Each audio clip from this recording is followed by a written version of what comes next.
இயேசு கிறிஸ்து நாமத்தில் உங்கள் யாவருக்கும் அன்பின் வாழ்த்துக்களும் ஸ்தோத்திரங்களை எடுக்கிற இந்த நல்லதொரு காலை நேரத்தில் கர்த்தர் தொடர்ந்து நம்மை ஆசீர்வதித்து வழிநடத்த உண்மை உள்ள தேவனாக இருக்கிறார். கர்த்தர் நல்லவர், அவர் கிருபை என்றும் உள்ளது, அவருடைய இரக்கமும் உண்மையும் தலைமுறைக்கு உள்ளது என்பதாக கர்த்தருடைய வசனத்தில் நம்ம சங்கீதம் 105 வாசிக்கிறோம். ஒவ்வொரு நாளும் இந்த வார்த்தைகள் நம்மை பின்தொடர்கிறதா இருக்கிறது. எங்கே போனாலும் ஆண்டவருடைய சமூகத்தில் கட்டாயம் இந்த வார்த்தையை நான் சொல்லுவது உண்டு, கர்த்தர் நல்லவராக இருக்கிறார் என்று சொல்லி. ஏன் அப்படின்னா, தேவன் நம்முடைய வாழ்க்கையில் நல்லவராக இருக்கிறார். மனுஷன் ஒரு நாளும் நமக்கு நல்லவனாக இருக்கவே முடியாது. நல்லவங்களாக இருக்க, அது ஆணாக இருக்கட்டும் பெண்ணாக இருக்கட்டும், நமக்கு நல்லவர்களாக இருக்க முடியாத தேவன் பெரிய காரியங்களை செய்கிறவர்.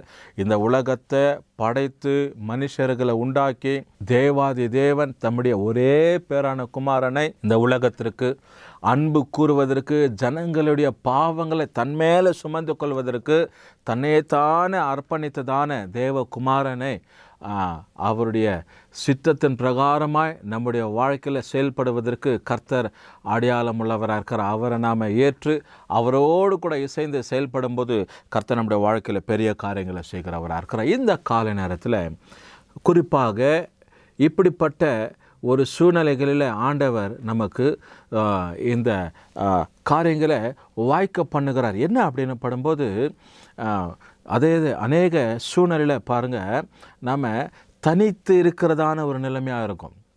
எல்லாம் இருப்பாங்க கூட, ஆனால் நம்முடைய மனநிலைமை எப்படி இருக்குன்னா, தனித்து இருக்கிறத போல, த லோன்லினஸ், ஃபீலிங் லைக் லோன்லினஸ், தனியாக இருக்கிறோம், எனக்கு யாரும் இல்லை.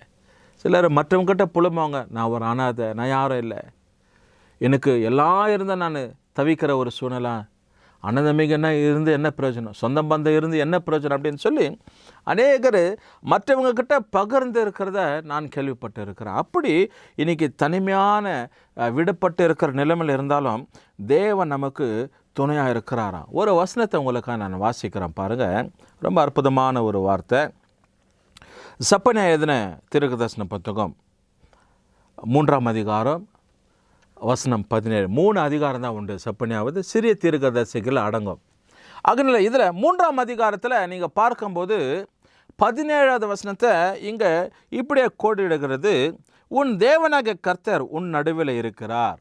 ஆரம்பமே ரொம்ப அற்புதமாக இருக்குது பாருங்கள். சிலர் உலக பழமொழியில் சொல்லுவாங்க, ஆரம்பமே அசத்தலாக இருக்குதுன்னு சொல்லி. அப்படி ரொம்ப ஆரம்பமே பெருமையாக இருக்குது பாருங்கள் நமக்கு. ஏன் அப்படின்னா, தேவன் நம்மோடு கூட இருக்கிறார்.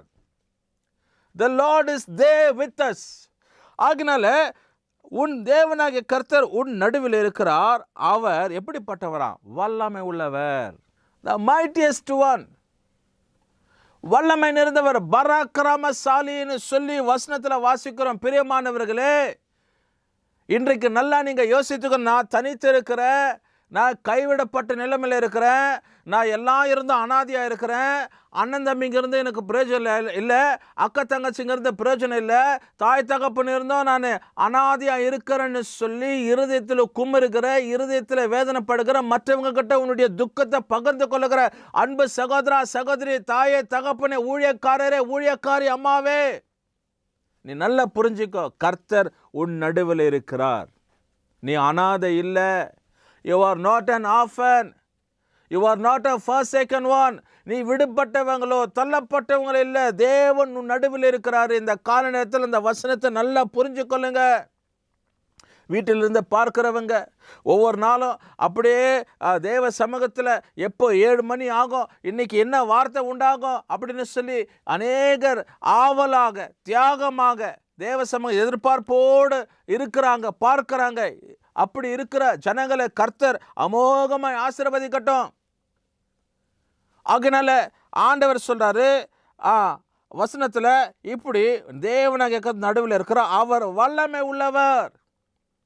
அதனால அவருக்கு ஈடானது இந்த ஈடா இருக்கிற முடியாது. ஈடா இருக்கிறவங்க உலகத்தில் யாரும் கிடையாது. அப்படி அவர் வல்லமை நிறைந்தவராக இருக்கிறார். மாத்திரமில்லாதபடிக்கு அவர் ரட்சிப்பார்னு சொல்லப்படுகிறது.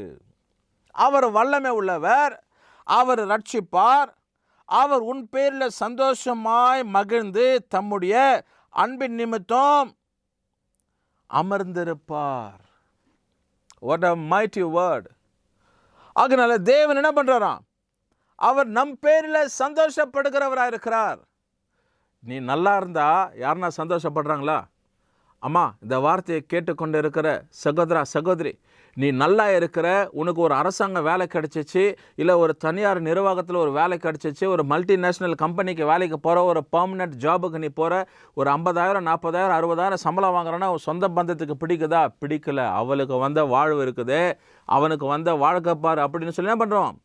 ஏளனம் பண்ணுவாங்க, பேசுவாங்க, புறங்கூறுவாங்க, கசப்பை தெரிவிப்பேன். ஆனால் பாருங்க, ஆண்டவர் எந்த சூழ்நிலையாக இருக்கணும், நீ வெறுமையான இரு, இல்லை உயர்ந்த ஒரு ஸ்தானத்தில் அந்த கர்த்தர் உன் பேரில் சந்தோஷமாக இருக்கிறார். இன்னைக்கு மனுஷன் சொந்த பந்தம் கூட பிறந்த அண்ணன் தம்பிங்க 5 நயா பைசா நமக்கு என்ன பண்ணுறது? உதவுகிறது இல்லை.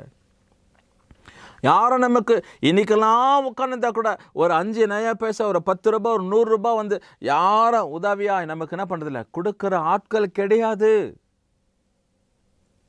உன் துக்கத்தில் சந்தோஷப்படுகிறவங்க தான் இருக்குவாங்களே தவிர சந்தோஷத்தில் அவங்க சந்தோஷப்படுறவங்களா இல்லை. ஆனால் இயேசு ஆண்டவர் இங்கே சொல்கிறார் பாருங்க, அவர் உன் பேரில் சந்தோஷமாக மகிழ்ந்து தம்முடைய அன்பின் நிமித்தம் அமர்ந்திருப்பார், உன்னோடு கூட அமர்ந்திருப்பார்.